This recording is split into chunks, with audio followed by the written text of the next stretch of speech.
Okay, welcome to X's and O's. This is where we're going to break down a couple of plays from the Bears-Packers game just to give you an idea of why things happened and what went wrong or right. Usually we show what went wrong. Not too often do we show what went right. So the Packers are on defense. The Packers are on defense. Right. So this is Chicago's offense, and what happened was they have basically a double tight end formation, two wide receivers here. This guy's going to go in motion and become right there. And so when he moves in motion, how does that change the Packer? You can basically go one man over. So what the Packers have right now, they have basically they're going to drop 8. It's second and 8. They're going to rush 3. At the 13-yard line. Yeah, on the 13-yard line, it's second and 8. Now, you have the illusion like you're going to bring 5 because you don't know what these two linebackers are going to do. But the first thing I would have did separately, would you watch it, I would have had Kyle Fackrell, since he's dropping anyway, I would have brought him in here.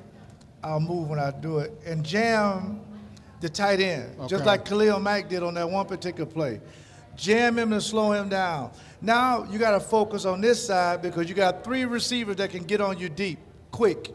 So Clay Matthews is going to jam the first guy that comes in his zone. Now you really want your middle linebacker to get some nice depth, and that's the hash marks, and that's Tremont inside the hash marks. Yes, Tremont Williams here is the middle safety right now. So if we go to the picture, you can see where they're lined up. And see, you see the invisible yellow line. And you see the setup right here. Now, both linebackers, based on their stance, they may be coming. Right. You don't really know. Could be a 5-man rush. Right. So I would definitely, when the guy goes in motion, which he's done, I would definitely tell Kyle Fackrell, get down there and jam that tight end. Okay. Now, you got to be careful with the back offset because he's there to pick up and he'll come out late. Okay. But it might affect the play. Now, what we see is, I mean, they're giving the illusion, they started with the illusion that it was a single high safety, right? One safety in the middle.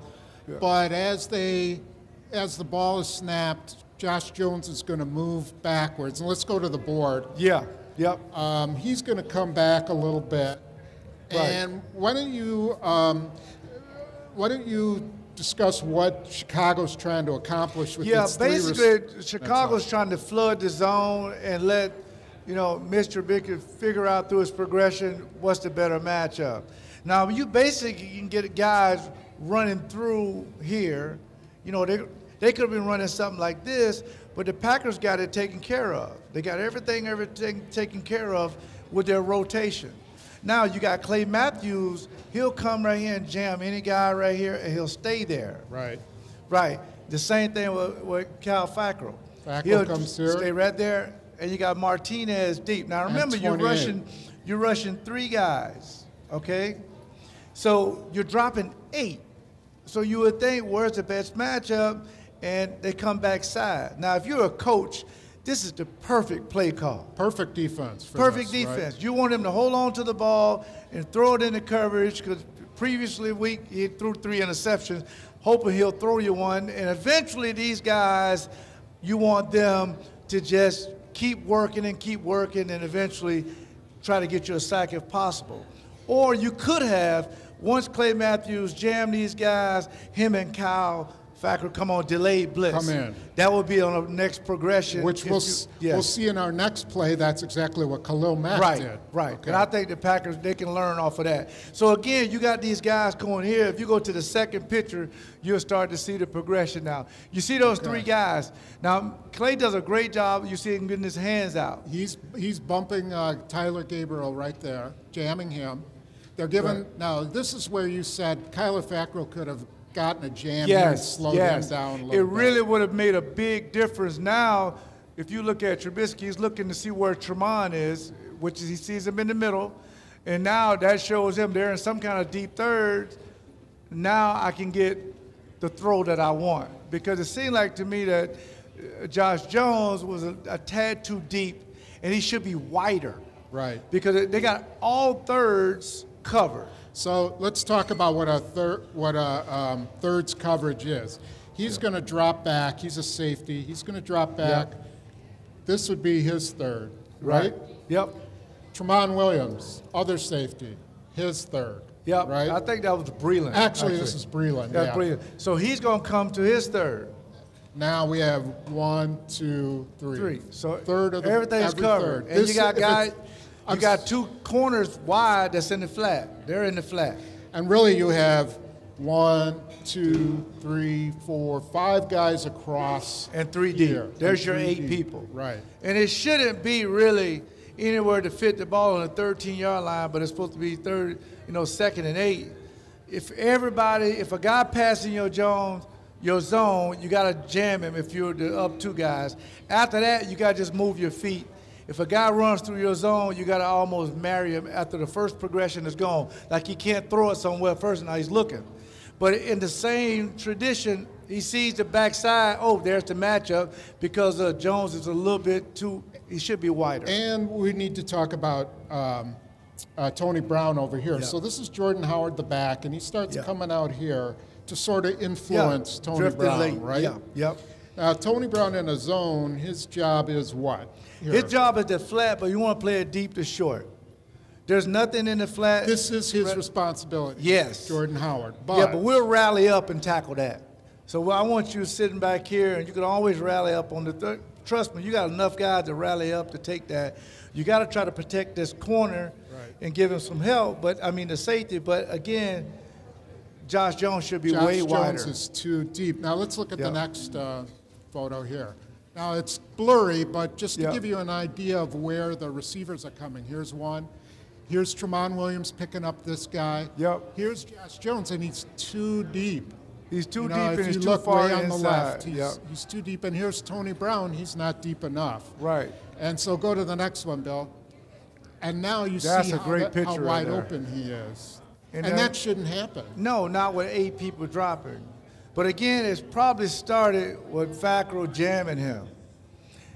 Yeah, jam him. Now you got the quarterback, he'll try to fit it in one of these throws that may be a pick. Right. Because he would have threw it right in to try to throw it in this window right here. Exactly. And Tramon would have been a collision, or you intercept that play.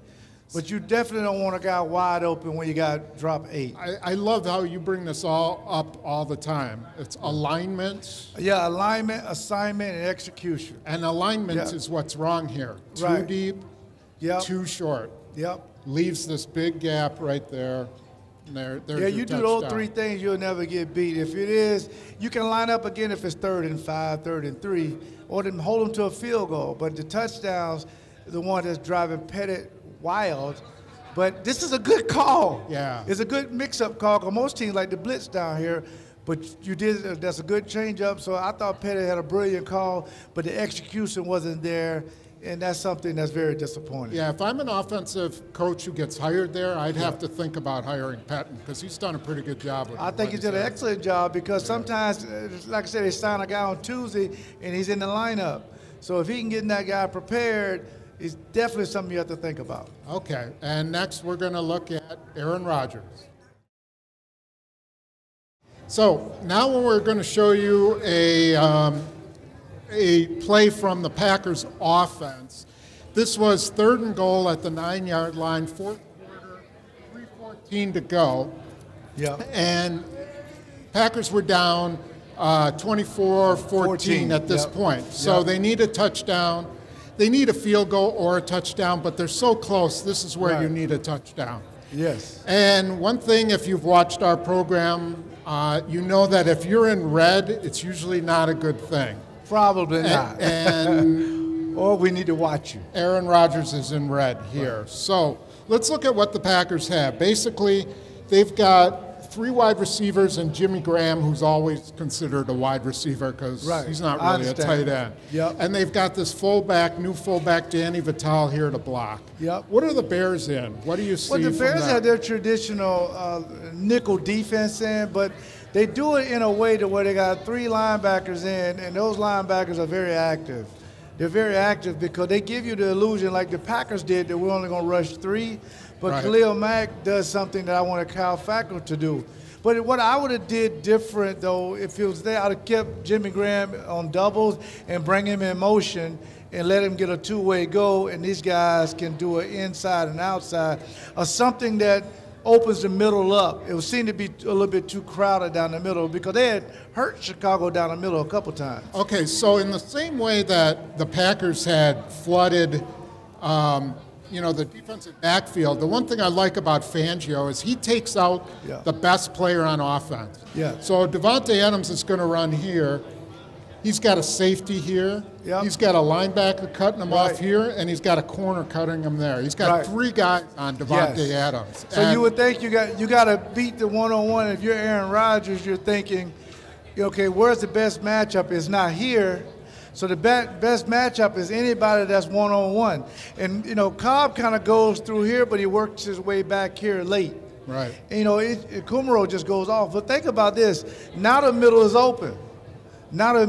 So now you get, you got your 3-man rush here. And what was kind of strange is Spriggs on this play. Right.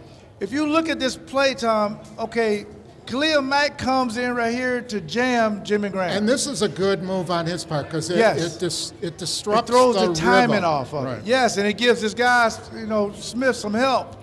So now when the linemen come back and Rodgers is in his pocket, Spriggs just kind of takes his eyes off just a minute or just a second of Khalil Mack, and he kind of folds down to help Patrick. All right, let's show so people can see what that. See, there it is. There you got a 3-man rush. Okay. And you see Spriggs on the right side. Right he's looking inside. Right. Khalil Mack is right here above the 10-yard line, jamming Jimmy Graham. Great job. Yes. Here's Spriggs. He's got, right at the bottom of the offensive line, he's got no one to block there. The other 3 guys are being blocked.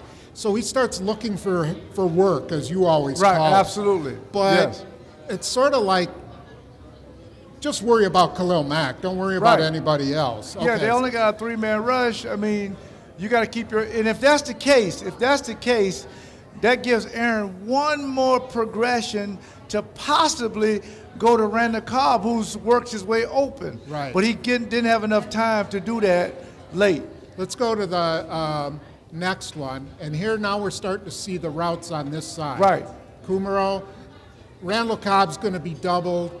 Jimmy Graham is not going to be doubled because all Khalil Mack is doing, as you see up here, is jamming him, and then he's going to rush. Right. And here's the guy, 58 is the one who's going to cover. So you basically got 1, 2, 3. You got a 4-on-3, but you got a man-to-man with Jimmy Graham.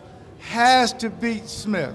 That's the best matchup at this point. So Jimmy Graham has to be a little bit more elusive to just get around Mack. Okay. So he keeps his timing, but he gets jammed up. And at that point, if you're Aaron Rodgers, okay, I'm locked in. There is my matchup I want. One-on-one, yep. But at the last minute, Khalil Mack comes in with a late rush, and then Spriggs tries to wheel back, and there's the pressure, and the pocket's starting to collapse. At this point, now you got Jimmy Graham coming across here and making a move to go in here, and Roquan Smith rolls with him, and that's what you get. Right. Now, I'm going to argue that even though he was bearing down, there was plenty of time for him to make this throw to Jimmy Graham. Yes. And there is a window for him to put it. So I think we can show it on the screen. There's the window there. So you can see Jimmy Graham making his move. Right. And now you see, and look where you see Khalil Mack is. He's way off. And so you got time now to get ready to look at where throw it. Spriggs' head is. Look which way he's looking. Right. Why is he not looking to this direction, to the greatest defensive player of our era, our second, Right. And see, that's the little things that, Joe Philbin talks about, paying attention to detail and things like that. Little things like this, that shows up that, fans may not see that kind of stuff, but coaches see that and they try to correct it. Okay, all that said, it doesn't look like Jimmy Graham's going to get open, but he does. Let's show the next one. Yeah, there so he is. He breaks open, and the ball's a little bit behind him. And again, you see where Khalil Mack is after he threw it. If Spriggs just stays out there and just slows him down for a little while, you see Cobb breaking off to the right. Yeah. he's going to be wide open standing there. Okay. But let's focus on Graham. Yeah. You look at him, he's got a half a step on Roquan Smith. He got in front of his face, which is what you want to do. Absolutely. Now that ball needs to be low and inside. There is I'll say to the right of his fanny pack. Right. There is nobody here in this zone to Jimmy Graham's left. So why wouldn't you lead him to there? Yes. The ball is right here at the top, and it's behind. And Roquan Smith gets a hand on it. Yep. And then we see the next one, and that breaks the streak. There's the streak, yeah, Eddie Jackson. So this is the head-scratching stuff about Aaron Rodgers. He makes these throws in his sleep. Yes. Leading guys, putting it He high. made one to Devontae Adams early in the game. Right. On the sideline, Devontae Adams, who I think will be all-pro. Devontae made a great catch, but the throw was just amazing. Fabulous. Amazing. Yeah. Nobody can make these throws. That's why when we see stuff like this, you're almost like you're shocked. Like, what is going on? You know, what is happening when you miss an MVS, and then you had another one with St. Brown running a post. But he admitted that he was off a little bit on that throw. Copped it and over, and he threw him out by overthrown. He said the wind took that one, which can happen in Soldier Field. Yeah. But the one that MVS is beating him on the post, you got to take a little air out of it. Aaron throws balls with a better trajectory than anybody. He'd like to put that on a better trajectory. So instead of here, you're more here and just make a normal throw, and I think that's a touchdown. Yeah, and then, like you said, there was Equinemius St. Brown coming up he was open. The post and missed through that one, too. And see, that's where Aaron was saying maybe detail is off or not on the same page, because he thought he was going to flatten it a little bit, and it would have been a touchdown, but he kept it up straight. But that's a 20-minute conversation, just sitting around eating wings or something. Say, hey, man, listen, when we run that 8 route, I want you to really bring it in tight, based on where the defender is.